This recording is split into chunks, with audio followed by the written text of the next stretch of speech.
6:02, the prosecution preparing to wrap up in the Karen Read trial, but not without one last bombshell. Yeah, an expert who reconstructs accidents, and he used his own body to figure out what happened here. NBC 10's Minash Kwangwari is live outside the courthouse in Dedham. And Minash, tell us more about his findings.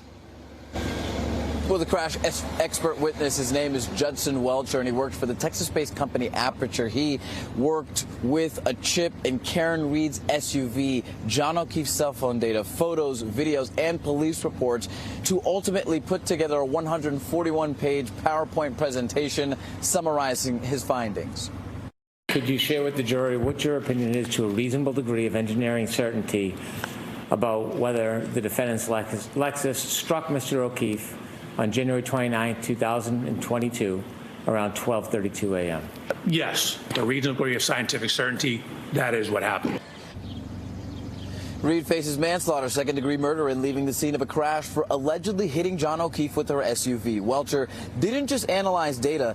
He got an SUV identical to Read's, and he, who is similar height as O'Keefe, wore the same clothes that O'Keefe did the night in question, and with the help of a colleague, recreated the alleged collision.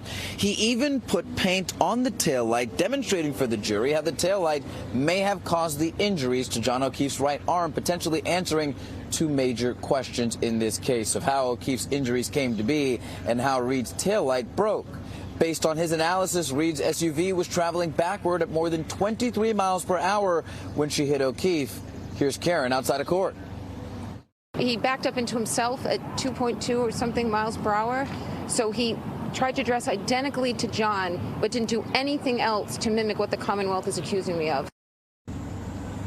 Now, Karen Read went on to say that Welcher is likely the prosecution's last witness, and we also learned that the defense submitted 4 new names as part of their potential witness list. It's uncertain who they are or their relation to this case, but the defense only saying to us that they will be used to authenticate records. For right now, we're live here in Dedham. Minash Kwangwari, NBC 10 Boston. All right, Minash, thank you for the update. NBC 10 Boston is your source for Karen Read's second murder trial. We will carry the court proceedings live today and every day on our sister station, NECN. You can also stream it on our YouTube page.